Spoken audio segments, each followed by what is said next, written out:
I'm live. Howdy, howdy, howdy. Welcome to all of y'all for another episode of Cliff Notes Live, episode 205, I do believe. So glad to have y'all here. Welcome to December. We're through Thanksgiving, and we'll talk about it tonight, but we're through Thanksgiving and right on into the Christmas season. I've already heard Mariah Carey singing about 50 times so far. No getting away from it. So welcome to the holidays and welcome to Cliff Notes Live. All right, before I go any further, a big old SKD 143. Love my wife, love my kids, love reality TV, love all you guys that come out here every night, either live or watch it on replay. Appreciate all of y'all out here. Thank you, thank you, thank you. Going forward, if you certainly would consider it, consider subscribing to my channel, turning on notifications, hitting the old thumbs up. It's always appreciated. All right, before we go any further, I want to do some shout outs and see who else out here and everything. Before we go any further, very special night here in the Hog household. It is my wife Sharon's birthday. Yes, happy birthday, Sharon. I actually talked about there's not much that would get me to cancel one of my shows in the evening. I was going to do it tonight because it's my wife and we got to go celebrate. But Sharon actually said, no, do the show. We're going to celebrate it tomorrow instead. She did get flowers, but we're going to do a lot of the celebration tomorrow as well. So yeah, y'all, special shout out to my wife for she knows how much fun we have doing the show. She loves watching it, helping me out with the show. And she said, not do the show. We'll celebrate a little bit later. So a little bit like Jasmine from Big Brother a couple of seasons past, she gets to celebrate her birthday on a couple of days. We may just stretch it out the whole week just because why not? So happy birthday to my wife, my beautiful, lovely wife, without who I just wouldn't be the person that I am. So love her, love her, love her. Happy birthday to her. So there you go, guys. We are still doing the show, and then we'll do a little birthday celebrating. All right, with that being said, let me go out. Let me see who is out here this evening. Who survived their Thanksgiving celebrations? All kinds of celebrations going on. All right, Mark Taylor. Talk about the summit. We'll talk about the summit in just a second, Mark. But howdy, howdy, howdy. Marshall Davis as well. Brian Hostetler. Brian, how are you doing, sir? Y'all got a football game going on this evening, don't you? Karen Loveland. Karen, all right, I want to talk. I saw a second. Cliff, I tried to DM you on Instagram, but I didn't get a response. It's not because I was ignoring you. I went back and looked. I still don't see it, Karen. Could you? Sometimes things act a little wonky. Send it to me again, please, because I double checked. I just didn't see it out there. Unless you go by some other name or something. But even then, I always respond to my DM. So please resend it. So sorry about that. Let's see, Michelle Moore. Hey, Michelle, how are you, my friend? Kennedy Franklin as well. Kennedy. See, Amanda's out here. Amanda, how are you doing? Patricia Miller, Carol Mosier. Howdy, New York. Howdy from Texas. Let's see, Karen Hummer, Tim Cox, Lee Strack, Ann Martins. Let's see who else. Jacqueline Newberry, Terry Thomas, Ma. I spent so much time on Thursday looking for the Philadelphia parade. I did not find it. I was up at my mom's house up in the Dallas-Fort Worth area. Could not find the local Philadelphia channel up there. I want to know how it went, and I better give you getting some pictures as well. I want to hear how that marching went, and if you played Cheeseburger in Paradise while you're walking. Probably not, but personal favorite. But I hope you had fun, Ma. Let's see who else that we've got out here, and then we'll start with the show itself. Let's see. God, y'all are having quite a conversation. Audrey Cobb, Colleen, Cindy Hire. Cindy, I hope you had a fantastic Thanksgiving as well. Appreciate the DM. Yeah, we'll talk about prank or two here and there. And let's see. Wyatt Garrett White. Howdy, howdy, howdy. Lynn Gideon. Let's see. We will stop it about there. Ken T and Markeitha Nard. All right, we'll say, and Laura Lewis. I wouldn't want to forget you, Laura Lewis. Lots of I love seeing y'all out there just talking away while I'm over here talking. Also, just one big happy family. And that's what Thanksgiving is all about, right? All right, before we talk about Thanksgiving, a couple of quick things. Question. I thought we had one or two from yeah, it's a birthday month. A couple of quick questions, and then we'll get into the summit and whatever else y'all want to talk about. Hunter Green. Hey, Hunter, is saying, I'd love to host a reality show that involved the American cowboy, the city people in and city people in competition. That would be a lot of fun. It's fun because I know I've been just recently. Earlier this year. I went up to Buffalo, New York, to do some training, and yeah, I realized that Western New York is a lot different from New York City, which I visited in March. Here in Texas, you got the city, you got the rural, and there are a lot of differences between the two. So yeah, I think it'd be fun to have competition between the two. I feel like I kind of ride the line between them. I was raised in the suburbs. I live in the big city of Houston, but I spent a lot of time living out in West Texas, working the oil fields and in very small little places for long periods of life. So kind of feel like I got both. But yeah, it would be interesting to see the city folks trying to hop on a horse and seeing the country folks trying to navigate a busy. I was gonna say a busy street intersection. Like people out in the country don't ever cross the street or anything. Yeah, it'd have to be more than that, but that'd be fun, Hunter. I'd be okay with that. All right, we've got there was one reality show a long time ago where they took a bunch of folks from all over the United States and sent them out to a little bitty town in West Texas. And they just had to live with families that took them in, and they spent several months there. And at the end, the townspeople voted on who they thought should be invited to be the new citizen of the town based on just who got along and who contributed. I think the person who won was the one who became like the big booster and assistant at the high school football games. That's what it's all about in those little Texas towns. But yeah, I remember that. Just kind of a little bit what you're talking about. So yeah, I'm all for it, Hunter. Always can use some more reality TV. All right, David Mana is saying, heard they want to bring back Janky World. JAN. Yeah. Yeah, you can have a spin-off on. What if you had Big Brother? What if someone gets a call and say, hey, it's not the full Big Brother. It's not summer of 2025, but we want you for a little in between. We're not having celebrity. We're not having reindeer games. We just want to bring you back for a little shortened version of Big Brother. So it's all excited. They get there. They find out that the entire 4 weeks is going to be spent in the backyard living in Janky World or something. That would be the best and both of all worlds combined, right? I'd still do it, but yeah, I miss Janky. Now that Janky got such a horrible, for those of you who don't know, surely most of y'all know, Janky was part of Big Brother, was supposed to be this mean, horrible person that made everyone stay in the backyard. But then the production treated Janky so bad at the end that now we just kind of feel sorry for Janky. So, and not so much for the song, but Janky, the AI person who was coded up by someone we've never. Yeah, we kind of like Janky itself. All right. What else? We have Mark Taylor saying, how's it down to the final four? Now that it's down to the final four, who will win the summer? Yeah, all right, let's talk about it. And Michelle Moore says, wants Pumpkin to win. All right, first of all, a little bit of a spoiler alert if you haven't watched the summit. Probably not a lot of y'all who haven't watched it that are watching the show to start with. But yeah, I'm fine with Pumpkin. I think if it comes down to it, the two people maybe that I'm cheering for the most to win would be Pumpkin and Nick. I feel like they've done a lot. Pumpkin's former military. That always, I always have a soft spot for those folks as well. But I think they've done a lot. Nothing against, is it Theron? He's been a lot of fun to watch. And it's not like he hadn't made some decisions. He had to cut someone and all of that. So, yeah, I would be okay with that. And then Jeannie, I can't remember who the fourth person is. I just don't feel like she's done quite as much. So, yeah, maybe I'm a Pumpkin or Nick, either one of those. We have heard, and I think it was just announced last Wednesday on the show, that all the people who've already been booted off. So I guess when they cut the old rope and the old guy fell down the canyon and all that, they must have caught him at some point along the way because they're all coming back. And now they get to decide somehow who gets the money. I don't know if they vote percentages or how horrible is it going to be if you get like 3 people up on the mountain and they're thinking they get to split that money 3 ways because there's still, I think, 750,000, a little less than that. They may be thinking, hey, 250K each, that's pretty good. Then they're going to get to the end. They're going to find out that the people they voted off are going to decide that only one person gets the money and the other 2 go home. That's all kick in the pants, right? I'd be a little caught off guard with that. Maybe that's what they want.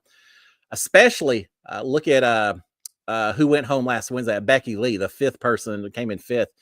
she felt a little betrayed, a little backstabbed. I'm sure that will affect some of her votes going forward. I'd hate to have her casting a vote after you just kind of betrayed her and all of that. So it's going to be a fun finale. Gotta say, I've enjoyed Summit a little bit more than I thought I would. They've done a good job of the adventure type feel, along with the money component as well. So yeah, now the big question: how do they get back off the mountain? I think they ought to just. I think they ought to just give them 3 sleds and say, hey, it was hard coming up, a lot easier getting down. Y'all each have a third of the money. Whoever gets their sled down to the base camp fastest wins. How gung-ho are you really going to be if it's $750,000? Have you ever seen in England, they've got a cheese wheel competition. They roll a cheese wheel down the mountain. Everyone runs. They don't run. They just fall down the mountain trying to be the first to catch this cheese wheel. You can do something like that on the Summit. You watch people on those sleds. Be better than any ski jumping competition you'd ever see in the Olympics as they went tumbling down that hill, probably an avalanche right behind them. That's the way to finish off the Summit. Easy to say as long as I'm not up there, but yeah, I'm looking forward to the finale come Wednesday. It's been a pretty good show so far. All right, let's see. Michelle is saying pressure luck is on tonight. No whammy, no whammy, no whammy. Stop. I spent many a day watching the original Pressure Luck. I remember back in the day when I was a kid, when you got sick, or at least you convinced your mom that you were sick, one or the other, and you got to stay home. That was such a cool deal because you didn't have DVRs, VCRs, none of that back then. So suddenly you got to watch this whole new horizon of TV that was never available to you as a kid going to school.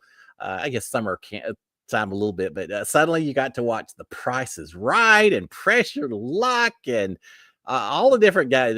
Let's Make a Deal, all the different shows, a few cartoons here and there, and then suddenly, you had some point. Then you say, "Oh my God, now it's nothing but soap operas." They used to have like 20 soap operas on the network channels. I don't know if they have any of them anymore. Do they? Maybe 1 or 2, but I watched a little General Hospital when I was in college because I figured out other people watch General Hospital. Something good to talk about. But yeah, I remember as a kid watching quite a bit of Pressure Luck and just trying to see if I could figure out a pattern. There's actually a guy who did figure out the pattern and made quite a bit of money for it. They did a documentary that was pretty interesting. But all right, so yeah, for those of you now, if you're watching the Cleveland Browns tonight, you may not be going over the Pressure Luck. But for those of you who aren't so much into it, and I love Pressure. That was one of my favorite game shows. I'm a huge fan of Jeopardy nowadays. I used to like, I can't remember what one it was, a concentration or something where you had to solve like little Rebus puzzles. I always thought that was kind of cool as well. Game shows kind of went away once they had reality TV, right? To some degree. All right, we've got Mark is saying, how come Sue and Tina never get to hear the tribe talk? Sue is just, I like Sue.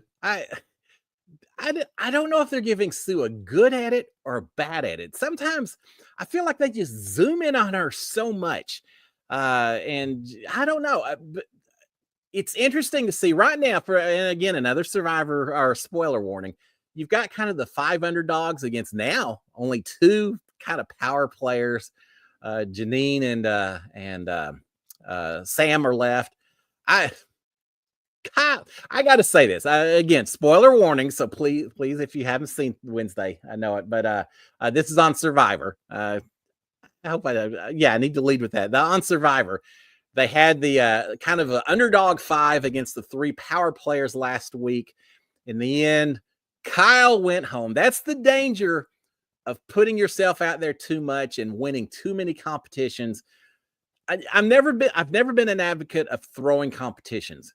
Maybe it's because I could win every competition possible, and that still doesn't mean I'm going to win all of them.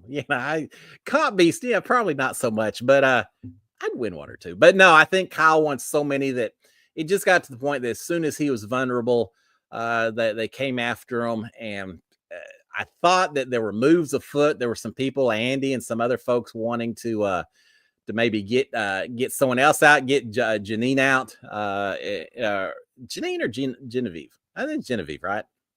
But then at the end, no one wanted to rock the boat too much or alienate Sue after they just formed, the kind of these new alliances and all that. I will say this. I absolutely love the way that Kyle went out. Yeah, it had to hurt that he went home, that you lost your chance at $1 million, but he was so grateful to everyone and, applauding them and treating it as a game rather than any kind of personal anything. And I tried to do that when I played Big Brother as well. And I'd like to think I did. Not everyone does that. But yeah, I really like the way he showed so much class as he went out the door, and they did a good job. So I enjoyed that.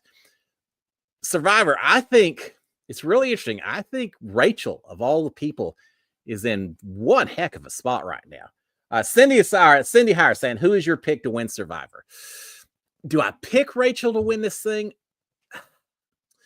I don't know, because I feel like she's kind of in two different alliances now with these underdogs. She's kind of with God, I can't remember now. She's kind of with Adam and I can't remember. Of the 5 underdogs, she's the kind of the linchpin between 2 on one side and 2 on the other. That's Rachel and Sue on one side, and Teeny and Adam on the other side, right? I think I got that right. And she's kind of in the middle, which I think helps her a lot in terms of surviving. And I think it means that she probably gets to final.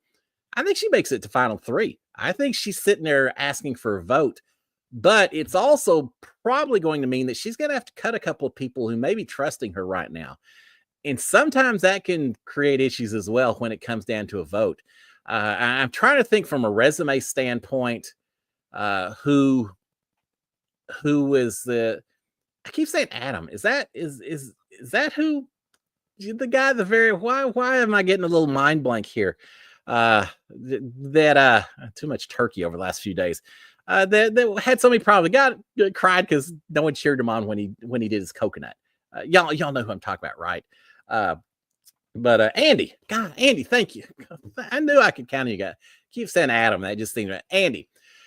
I feel like Andy, when it comes time, if he makes it to the final 3, I feel like he's got a lot of things he could say about, hey, y'all underestimated me. I controlled the game from such a low level that y'all didn't even know. I think he's got quite the story to tell. Now, if I'm winning that very final competition, I think I'm making Andy make the fire, because I don't know if he can do it or not. So that could be his Achilles heel is the fire making. We'll see. He may be an expert at that and just not having told us or shown us too much. But I kind of see Andy making it quite a bit further. Rachel as well. I like all of them that are left.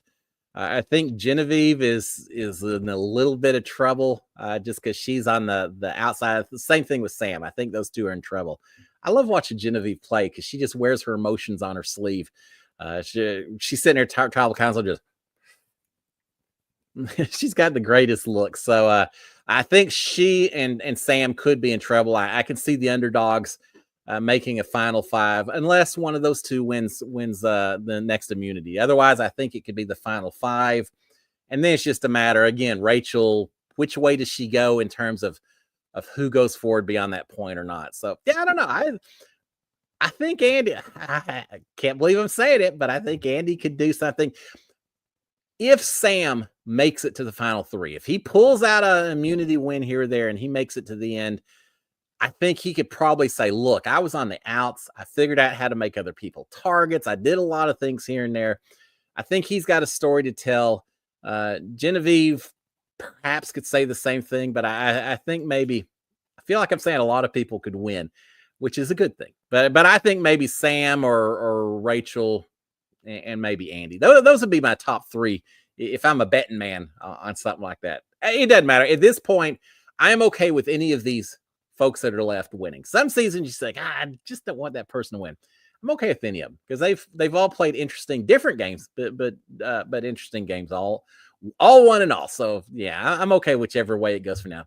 We're getting close to the end, right? I think we've got 1.5 hour episodes now for, well, I guess it's been like that all season. I know we've got extra time built in here at the end, so it's going to hit us fast on that show.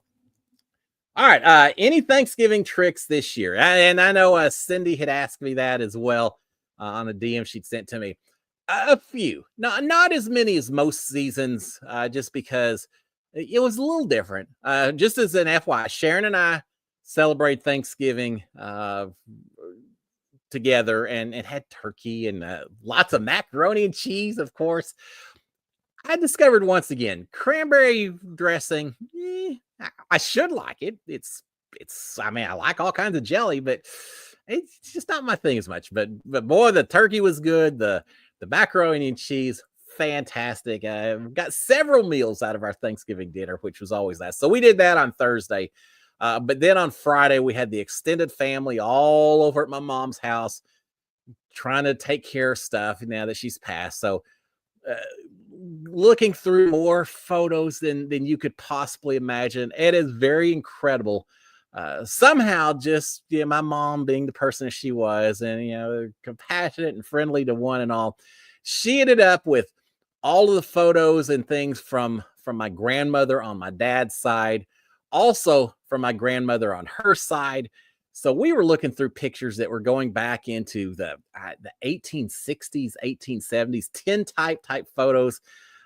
Some of them had identifications on them, some of them didn't, which is kind of unfortunate. That some we just won't ever know for certain who the people are, but really cool looking a lot of the history. My granddad, both my granddads, who were in the Army during World War II. I saw a lot of stuff from both of them that was incredibly cool. And we'll talk about that a little bit later. But in terms of tricks, a few here and there. First of all, I didn't just become a prankster as I got older. I kind of was always a little bit into that. I was a shy kid growing up. I was very shy, but somehow playing jokes and all was the area that kind of let me break through and kind of be a little more open with stuff. And I happened to discover while looking through some of my stuff and hidden away in a closet, a whole bunch of fake rubber roaches, and quickly discovered that, yeah, you put those things in an old box that someone's pulling down to inspect it, you can get quite the reaction from a whole lot of people over and over and over again. And the best part is you get one person, they all are, and then they realize what it is, and then you quickly get them on board, and the two of you watch the next person do it, on and on and on. So I had a little fun with that.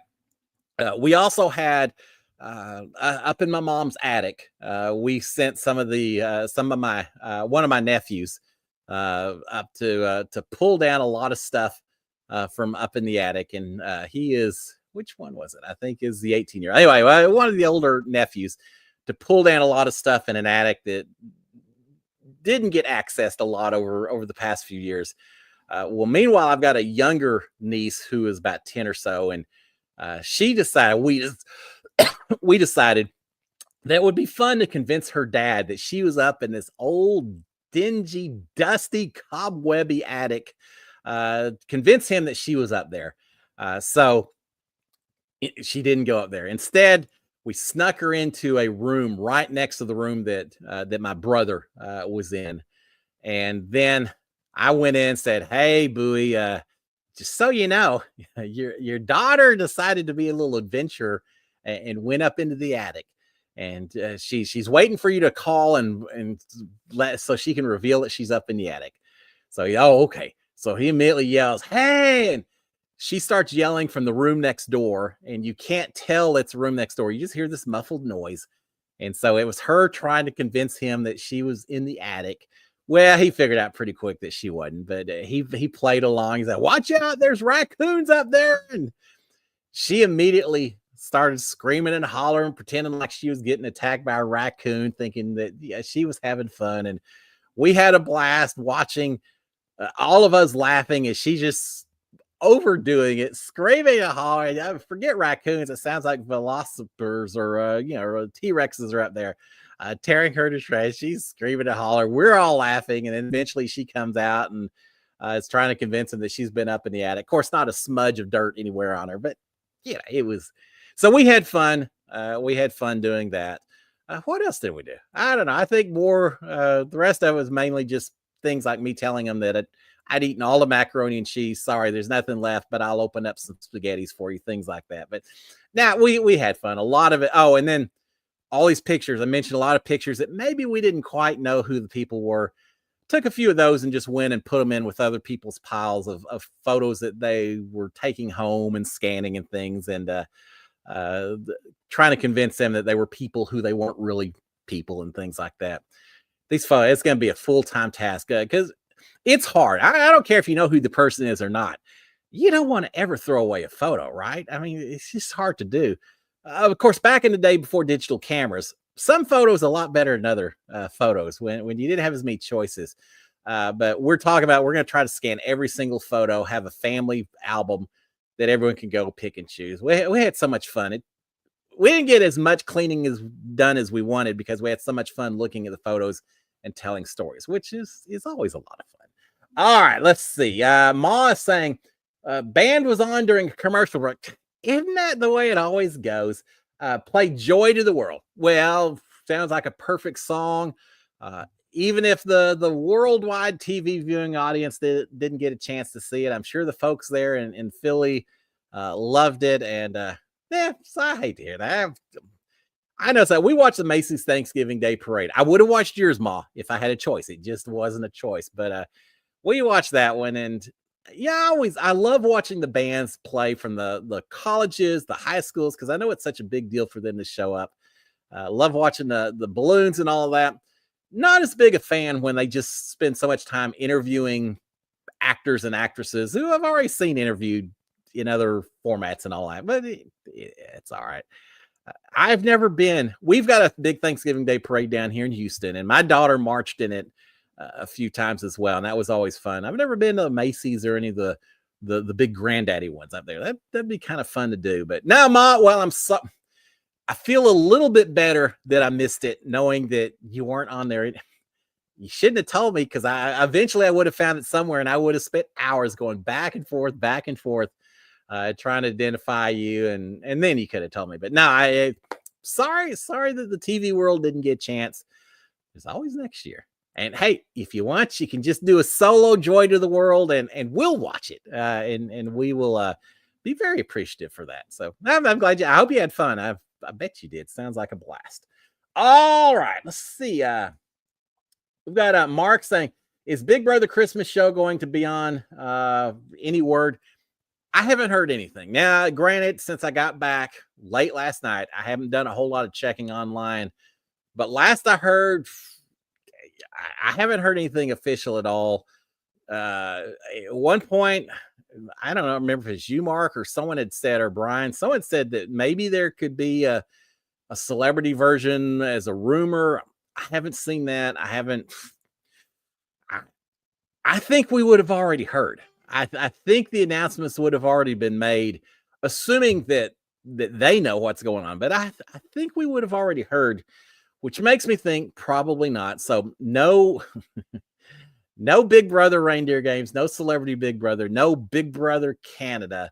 It's going to be a little bit of a slack season. We do have another season of Survivor coming up. We've got a season of Amazing Race coming up. So we'll have our reality shows. And then we got Deal or No Deal Island 2 and Traders 3, and the Challenge will have their 15,000th season or whatever. So we still got a little out there, but now I think Big Brother House may be a little quiet this winter. Patricia Miller is saying Traders 3 January 9th. Okay, thank you. I didn't know for certain. Now Traders is on Peacock TV, right? I can't keep them all straight anymore. God, so many. It used to be so easy. Well, it used to be super easy. You only had like 5 channels to choose from. I'm glad we're past that point. But then you just had Direct TV or something. You had 400 channels to pick from. Still nothing on, but at least they were all in one platform. Now between Peacock and Paramount and Apple TV and Stars and I feel like I don't belong to join. I don't have memberships to all of them. I hope not. That'd be a pretty penny. But no, I never came to keep track who shows which ones. Lynn Gideon is saying Squid Game season 2 starts on December 26th. What a perfect, happy holiday greeting for you to have Squid Games 2. I'm looking forward to that. I love the first Squid Games. I was gonna contact them, try to do the second. I just never got around to it. But kind of like the Squid Games, the movie. Squid Game, right? And not games. Squid Game, I love the movie. I thought they did a great job converting it to an actual reality TV show. I had heard in the first season that there were a lot of people injured, not necessarily playing the game, but hypothermia because they kept them at an old army base in the UK that was freezing cold and conditions weren't great. People weren't happy. Some people suffering a little bit and off scene stuff and all. I guess they figured it out, or maybe they just enough people say, I don't care what you do to me. If I'm getting to play for millions and millions of dollars, bring it on, whatever it takes. But yeah, I'm looking. I did not know there was a release date for that, so that's all right. I'm getting my viewing time lined up as we speak. So that's great. Well, December 26th, Sharon and our anniversary is the 29th, so I'll have to squeeze in a quick episode before we go off and do something fun for our anniversary, because it doesn't seem like a wedding anniversary and Squid Game are a good way to combine an evening. We'll have to do either or on that one. All right, let's see. Colleen is saying Pumpkin for sure. Mad at Theron for voting off Dusty, who helped her. Yep. There's a lot of people who vote a little mad at different folks, right? Yeah, Theron was gonna have some people mad at him. Becky Lee is going to be probably a little mad at Pumpkin, right? I mean, I feel like she felt most betrayed by Pumpkin, perhaps. Oh, and this is a summit again. Sorry, we just start talking away. Yeah, I could see a lot of people, and then I don't even know their names. Some of the people who were sent home earliest, they may not even know for certain. I guess they'll have a chance to talk to the others and see who sways whose opinion. But I'm fine with Pumpkin winning. I think that would be a perfect resolution. I mean, she's got a good mix of contributing, playing some strategic game, hopefully not alienating too many people. We'll see. And we don't know exactly how the format's going to go either. I think it just how about I told Sharon before last week's episode, I said it'd be funny if all the eliminated I was going to say house guests, but not quite, a mountain guest. If all the eliminated people just stood at the peak at the thing and they told the last 3 or 4, said, all right, well, whoever makes it to the top wins, but you got all your enemies there throwing snowballs at you and rolling boulder balls down on you and things like that. The true mountain gods up here are taking you on. Well, it's not going to quite be like that, but I do think it'd be fun if a couple of people just had an extra snowball or two reserved just for the folks that they thought deserved it. Give someone the money and give someone else a snowball, and yeah, you get a little vengeance as you're rewarding some money as well. I guess I don't know. Is the Summit's very last episode this Wednesday, or do we have 2 more? If anyone knows, let me know because I'm not certain. All right, Carol Mosher saying house is haunted. Oh, that's quite the way to start a story. Had to call in a paranormal group to investigate. Wow. All right, dishes flying, full body apparitions. The list goes on and on. All right. Well, all I got to response to that is something. Let me paraphrase something that Eddie Murphy said once upon a time, talking about haunted houses. Why are you still there? Full body apparitions, flying dishes. I don't really need a paranormal person to come in and bless that house because I'm bye out of here. Now maybe I come back. No, probably not. All right. Well, that's pretty. I guess your Thanksgiving was quite the eventful occurrence, right? Which is worse, the full body apparitions or the flying dishes? Hard to beat a body showing up in the middle of the night. That seems a little rough. I worked at Six Flags over Texas once. In fact, that's one of the things I found while we were exploring. I found my old yearbooks from Six Flags. Who else has a job where you get yearbooks? Well, we did it at Six Flags because it's all high school kids, and every year they'd put out a yearbook with photos of all the people who worked there and their shops and all that. And I worked at a shop called Jocks, not jocks as in the athletes, but jocks as in, hey, I am Jock from France, because it was a French section of Six Flags over Texas. And fortunately, they didn't make me walk around talk with a French accent. That would have been horrible. That would have been your own kind of haunting.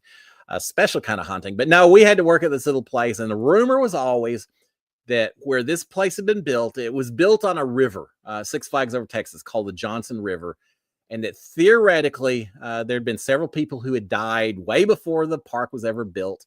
And on top of this one shop I built at, there was a story that a person had drowned in the river. Hey, you know the way these things go.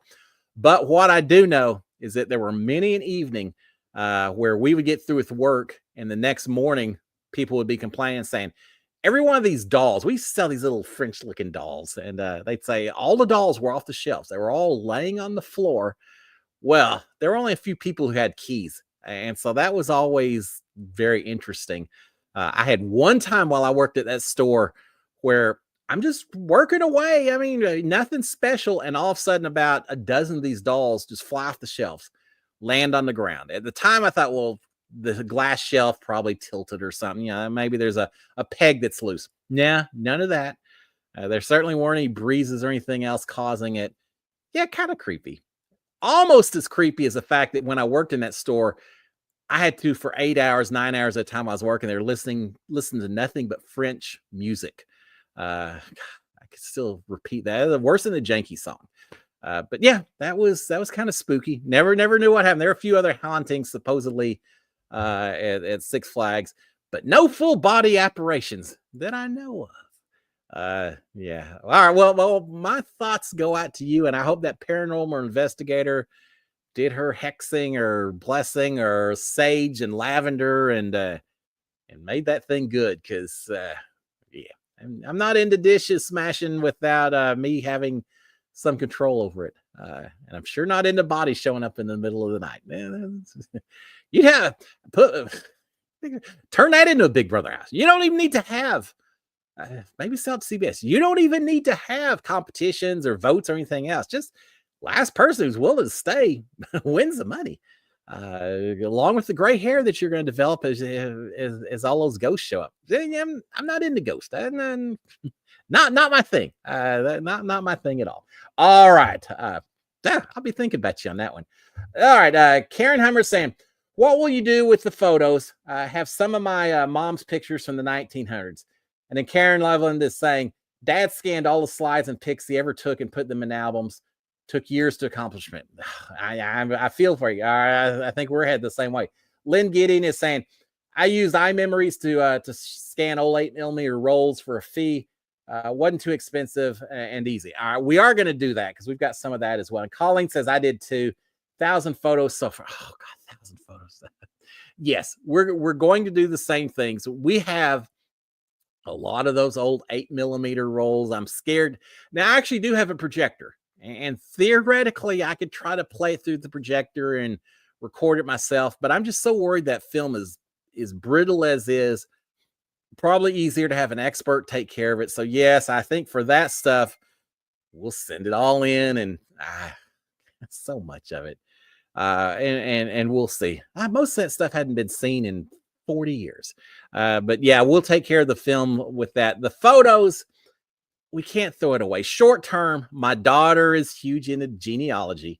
She basically said, don't throw away any photos. If there's any photos that no one else cares about, I want them.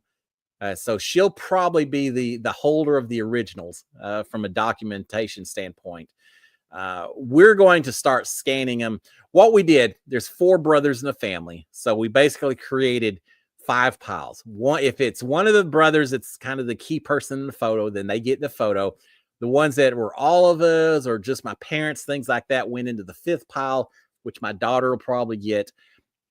And so each of us is going to take our pile and just slowly start scanning, and not all of them, but most of the photos. And then we'll hold on to those somewhere. Time to go buy some more totes, I guess. But we'll try to scan them all and then just keep them forever. Now, there is one, and I think I mentioned this, it's probably been a couple of years, but I know I've talked to Angie Hung about it as well. I have, from my grandfather, a photo album of Japanese from World War II. He served in South Korea. And while they were there, someone had found a photo album that one of the soldiers had left behind of all family and military college and just incredible, and it's very, very good shape, this photo album. So I've got that held off to the side and figure out what I want to do with that. There's actually a Japanese consulate here in Houston, so I may reach out to them and see. But there's a lot of history in a lot of these photos. Now, a lot of the photos just mean more to the Hogg family and the from a history and genealogy standpoint and all that. But there's some just because of their age and World War II and World War I and the West and all. Uh, I've got one of my grandfather who I didn't know because he was killed in an accident by a drunk driver when he was 34, so way before I was ever born. But it's a picture of him and, or no, I take that back. It's my dad's father. God, anyway, of them installing lights in like 1919 in Fort Worth, putting up big transformers and power stations and all that. And it's all of them posing on top of this gigantic transformer. And I don't know, 105 years ago. You just look at the history of some of this stuff and it's incredible. So yeah, no throwing away any of the photos. So they'll get stored and at some point they'll get passed on to yet another generation. But hopefully before that happens, we'll scan them all. We'll at least preserve them as best we can. Try to make some notes on who it is, if we know, and if not, general connections. And we'll see. You never know when that stuff may great grandchildren somewhere down the road saying, "Oh my God, this photos from 300 years ago." Isn't that cool? That's pretty nice. I would love looking through those photos. I'm a huge history buff, so just seeing these photos, thinking what was going through their minds. If they knew that I was sitting here doing the show on YouTube, that first of all, they say, "What's YouTube?" But that we communicate with the internet, social media, and all that, blow them away. Absolutely, it's incredible what's happened in this world in the last 150 years. So yeah, but cool stuff. All right, C. Garbarino. Hey, C. Saying, I think it's funny you mentioned only 5 TV channels. Told my kids and they looked at me like I was telling a tale. If they only knew how limited TV entertainment worked. Yeah, only 5 channels. They didn't operate all night long. Yeah, at 10 o'clock, they came on and say, "Oh, it's 10 o'clock. Do you know where your children are?" Midnight, 1 o'clock or so, they'd play the national anthem. Or they have the Indian chief, and they do the dial tone or the tone, and then the TV station would shut down. I was gonna say no remote controls. My mom and dad actually did have a remote control, but the remote control's name was Cliff. Yeah, their remote control was, "Hey Cliff, go turn the TV on. Hey Cliff, go change the channel to channel 8." But yeah, we had NBC, CBS, ABC, PBS. We had one local independent channel. I remember every once in a while, like Fox, when Fox came on, I was like, "Oh my God, we got another channel. That's another channel's worth of cartoons that I get to watch." And none of this, I spent all weekend watching football and sports. Not back then. You were lucky to get 1 or 2 football games on TV at all. The rest was all on the radio and all of that. I still prefer listening to baseball over the radio than watching on TV sometimes, just because it brings up so many memories of me as a kid listening, because they didn't have every single game on TV the way they do now. But yeah, no one knows unless you lived through it how limited you were with 5 channels. You didn't have a whole lot to pick from. I remember Sunday nights, Disney. They had Disney night, Magical World of Disney, from I think 7 till 8:30 or something, and you could watch. They'd show a Disney movie or something like that. They had that. They had Mutual of Omaha's Wild Kingdom.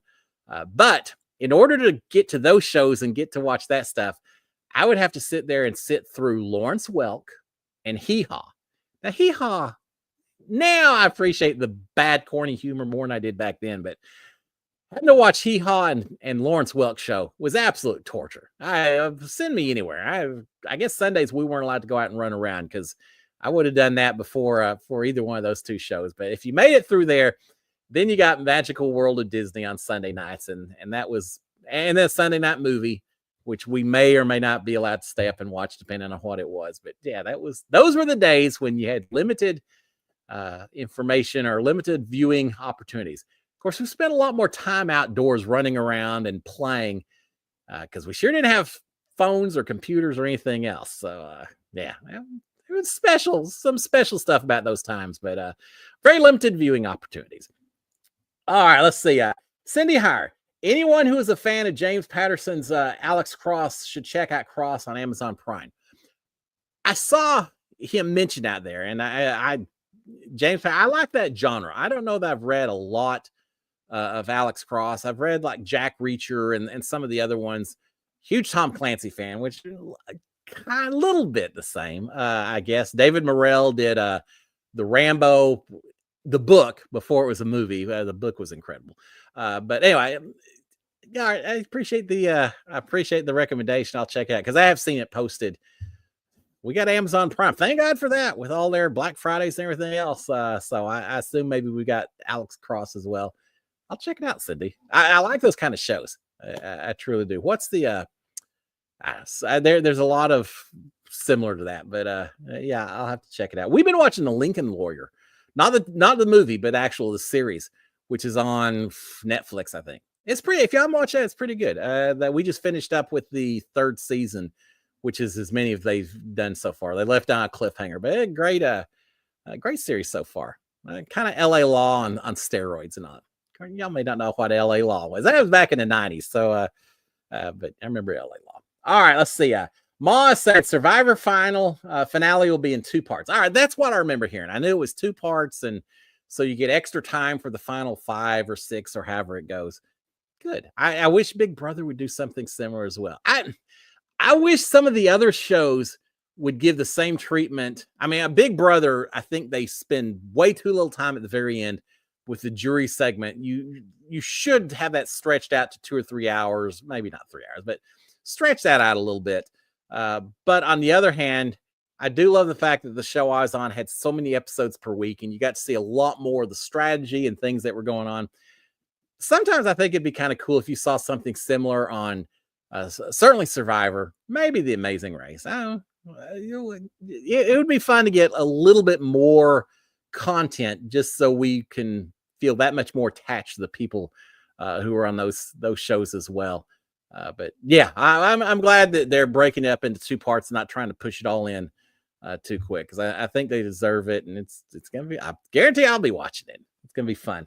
All right, Lynn is saying we had Mr. Peppermint and Davy and Goliath. I watched a lot of Davy and Goliath. That was a show that we would watch while we were getting ready for church as kids. It was, I don't know, the children's hour or something. There was a guy who would actually read the comics from the Sunday morning paper, have another child on there and read the comics together. And we would watch that.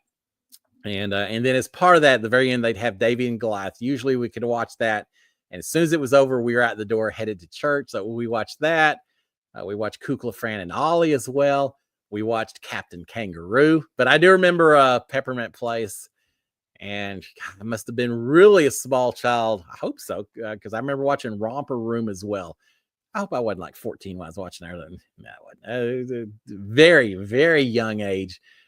That's back when PBS was all you had. You had Sesame Street. Then you got a little older for the Electric Company. And then there were 1 or 2 of Villa Alegre, where they taught you Spanish. PBS had some good shows back then. All right, 7:52. So quick. What else is going on? Thank you all for not mentioning my horrible, horrific, terrible Saturday night experience with my Texas A&M Aggies. Just in the matter of honesty and transparency, I figured I'd bring up. They played football. They're playing our arch rivals, Texas. We were so excited for it. Nah, we didn't show up. Well, Texas, maybe they're good, maybe they aren't. But obviously, we're not as good as we thought. But I'm the internal optimist, the eternal optimist. I'll always be cheering them on. There's always next year. Don't care how many times they let me down. I'll be right back cheering them on as loud as I can next year as well. But a little tough Saturday night. Other than that, it was a fantastic weekend holiday celebration. Saturday night's not so much. I'm glad I got to watch the game with a whole bunch of other Aggies, so we were all sad together. And then life goes on as it should. It's just like the game of Big Brother. It's just a game. No one died, although they did kill a bunch of the Aggies on that field, if not literally, certainly figuratively. But yeah, tough Saturday evening. But a lot of upsets. A lot of upsets this weekend with college football. So a lot of people crying in their drink of choice on Sunday morning. But yeah, we watched a lot of football in between. That probably kept us from doing a little cleaning as well, because we were very invested in some of that. All right, what else do we have on here? Marilyn's saying I was on Romper Room. Well, look, Wow, okay, that's pretty cool. Ed is saying Captain Kangaroo and Mr. Green Jeans, remember, and the moose with the ping pong balls and all. I remember that show's like Ed's yesterday. Lori Kelly is saying Scooby-Doo and Johnny Quest. That's two of my favorites, absolutely. I like Johnny Quest too. Yeah, I know. You darling kids. If it hadn't been for you kids, I would have made it happen. And then Patricia saying Mr. Rogers and Bob Ross. Love me some Bob Ross, even today. There is a channel, I don't know where it's from, Pluto or Freevee or something, that has nothing but Bob Ross 24 hours a day. I've watched that a few times. I'm not sharing stuff favorite. All right, now I'll give you, just because we got a few minutes here before we shut down, my two favorite cartoons, probably at different ages in life. When I was younger, and we'll leave out the Three Stooges and all that. Gosh, Sharon can't stand the Three Stooges. I watched a few Three Stooges, but cartoon wise, when I was but a wee child, I watched a lot of Felix the Cat with his magic bag of tricks. Love that show. Absolutely loved it. Spent many days wondering how I could come up with a bag of tricks that would just convert into anything I wanted. And then when I got older, we found the granddaddy of all TV cartoons, and I stand by it to this day. I don't care if it's made in Japan or anywhere else. Speed Racer. Not the new version where it's all sanitized. No, the original version of Speed Racer, where every race they had, typically everyone didn't make it to the finish line except for Speed and maybe Racer X or one or two others. And they're racing through mountains and jumping across lava. And you hear that as the car's springing over rock slides and everyone's horrible. And you got Chimp and Spritle and Pops and love me. And the theme song, Go Speed Racer Go. And saws, rotary saws that would open up and cut down trees as you drove through a forest. There's nothing that could stop the Mach 5. I love me some Speed Racer. And then someone came along and said, do we really need to be showing our kids cartoons that have dozens and dozens of deaths every 30 minutes? Well, seems like it's a much more violent world now than it was back then. So I'll leave the soapbox and opinions on that. But yeah, I love it. We knew it wasn't real people. And even if they were the mean guys. So, it's what you get for trying to cut Speed off. Maybe that's what led so much road rage over the years. I think there's more road rage than there was back then. But anyway, I love me some Speed Racer.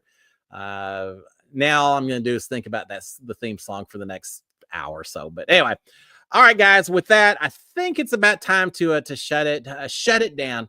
I hope y'all have a fantastic week. The first week of December. That's incredible. What's that mean? Like 3 more weeks until Christmas? It's gonna happen so fast.